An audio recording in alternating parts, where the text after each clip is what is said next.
who seems to be the favourite to win the US election this year, he's posted it himself on social media. It's absolutely driving his haters nuts. Here's some of it.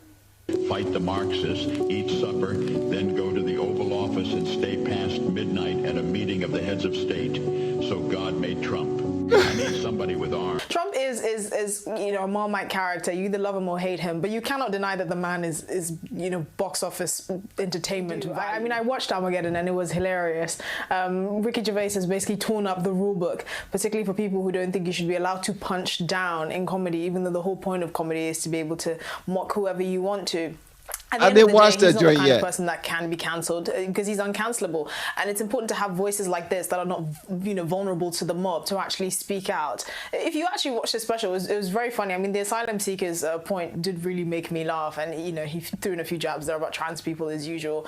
And if you read The Guardian, you would see all these articles about how outraged they were because he's just not funny anymore. Well, actually, you know, the ratings say differently. To have the most watched special last year, and I suspect Armageddon will probably be up there, says that people are really sick of this censorship and political correctness, and it's actually quite funny to mock it. Some people will try to act as if they're super sensitive and saying people are dying and they're being hurt and bullied and they can't live their lives and they don't want to. Yeah, comedians, please do your comedic thing. All right? Don't be so sensitive. Leave that to us, the regular human beings. You, when you get behind them microphones and on them stages and you about to tell your jokes, tell your jokes. Please make fun of how this society is going nowadays. Please do it. I'm one of those people that I want you to bring it. All right? Dave Chappelle, he brought it. Ricky Gervais, is that his name? Ricky Gervais? I believe they saying that he really brought it. So I want to see some more. For real. I might even check out some tonight. Well, you mentioned punching down and asylum seekers. Here's an example of one of his jokes. Well, I am woke now, and I can prove it. Here you go. I love illegal immigrants. Yeah, sue me now. Sometimes I go down to Dover for the day, right? And I look out, right? I look for a boat, and I see a dinghy with about 60 of them, and I go over here, like, right? And I pull them into shore, and I go, women and children first. They go, there are no women and children. Just you lads, is it? Just come on. He said there are no women and children, just us, the Trojan horses that's coming over here to,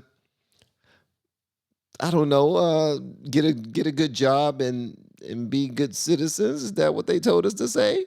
Is that what they told us to say? And we just let them over, like 50, 500, 1,000 men, no children, and we just letting them over. Look like they ready to go to war and everything. We do not care. We say, oh, yeah, come on. You're the ones we want. Esther, is this punching down, or is it rude? Is it heartless, or is it just funny? Or both? I mean, it's funny and true. He is making a valid point. The overwhelming majority, and I'm talking in the area of around 90% of these people coming across the channel in small boats, these, you know, trembling refugees are middle-aged men, basically, or working-age men, effectively. And so that's not usually the picture of refugees you have. Usually you think if a refugee is someone who's a woman or child, because they tend to be the most vulnerable, especially if they're coming from conflict areas. So he is right. And another point that he makes, which is really, really poignant, is the fact that the people that are criticizing the government's asylum approach never actually taken these migrants themselves. They've never actually had any experience with the British immigration system. They never actually have to live in the areas of the country, mainly deprived coastal communities, that have to deal with the intake of these migrants and the effect that they have on the NHS, on education, on housing. They never have to deal with that, but they have so much to say about actually trying to stop these people. Esther, I have to show you the funniest or weirdest political ad I have seen in years. It's for Donald Trump, who seems to be the favourite to win the US election this year. He's posted it himself on social media. It's absolutely driving his haters nuts. Here's some of it. We have been teaching people how to grow online. It's been absolutely amazing. We have 3 people who have been able to reach monetization in less than 30 days. Growing YouTube channels, some from 0 people. We have one guy who had 2 subscribers before he started working with me. He started helping him. His views went up 4.8 million%. We're super excited. If anybody ever want to grow on YouTube, you reach out to me with the word coach. And on June 14th, 1946, God looked down on his planned paradise and said, I need a caretaker. So God gave us Trump. God said, I need somebody willing to get up before dawn, fix this country, work all day, fight the Marxists, eat supper, then go to the Oval Office and stay past midnight at a meeting of the heads of state. So God made Trump. I need somebody with arms, strong enough to rustle the deep state, and yet gentle enough to deliver his own grandchild.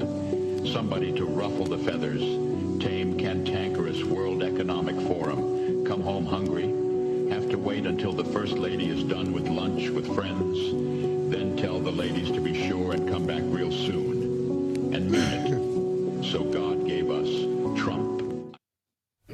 This is it's much again, quite funny. What did you make of this ad? I mean, I think it was very much on brand for Trump. Trump is a Marmite character. You either love him or hate him, but you cannot deny that the man is box office entertainment value. I'm glad she said that. He is definitely box office, man. His name ring bells. If he posts something, if he says something, everybody's on it. Everybody want to know what he said. Why? Because he don't care about hurting anyone's feelings. As a matter of fact, if you make fun of him, he'll make fun of himself, but he'll keep it moving. He can sit and talk. He can stand and talk to you for 3, 4, 5 hours straight. And he's still an older guy. I believe he's older than 70, right? How old is Trump? Y'all let me know in the comments. I know some people know. He's an older gentleman, but he still can do that, man. And he's hilarious. They call him the comedian in chief, but he's pretty daggone good, man. He's hilarious, and to paint himself as a messianic figure to take on the likes of the World Economic Forum and Biden's administration, I think it's brilliant, and it's playing right into the hands. At the end of the day, Trump has now been consistently polling above Joe Biden, which is worrying the Democrats, rightly so. And Biden has been trying to counter it by saying democracy will die if Trump comes into power. But honestly, Biden is destroying the country, and I think for people that are not even inclined to Donald Trump, they really don't see him as any other. They don't see any other option. So to paint himself as this messianic figure is actually tongue-in-cheek, but also quite right, I would suspect. I mean, it actually is true, but they painted it out to be like, of course it was a joke, but some of those things was the truth. Like certain things need to happen in the country, and he came through and he did it. He got it done. So you really can't say that that's a lie. You know what I mean? Well, yeah, but it's funny how many newspaper stories I've seen raging at it. Like, how could he say this like it was serious? Or saying, well, look, there are a lot of Americans who believe it. It's actually a sly pitch to them that they actually do think is a messianic figure. What do you make of that reaction?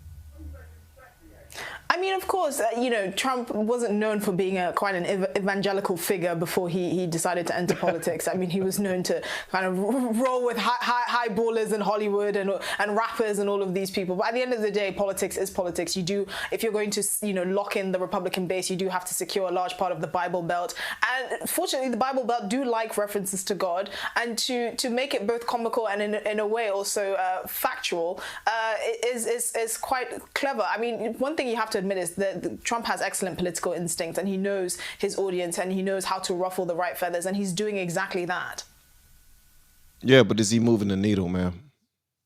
Is he moving the needle away from, that when people hear Trump's name, is a certain stank that comes with it? Because the left did such a great job. They did a great job at making him look like a villain, a supervillain. So when people hear his name, they just know that I'm not supposed to like him. So I don't like him. They know certain words to say, like he's hateful, he's racist, he's xenophobic, he's transphobic, he's all of these things. And then they can't point out one example as to how he's those things because they're trained to say those things. So yes, when he puts out these type of ads, his followers, his supporters are excited about it. They're elated. They're like, yes, he's still fighting. I want to see that. But is he bringing people over from the other side? Is that going to be enough to win again? Is it? Maybe, maybe not.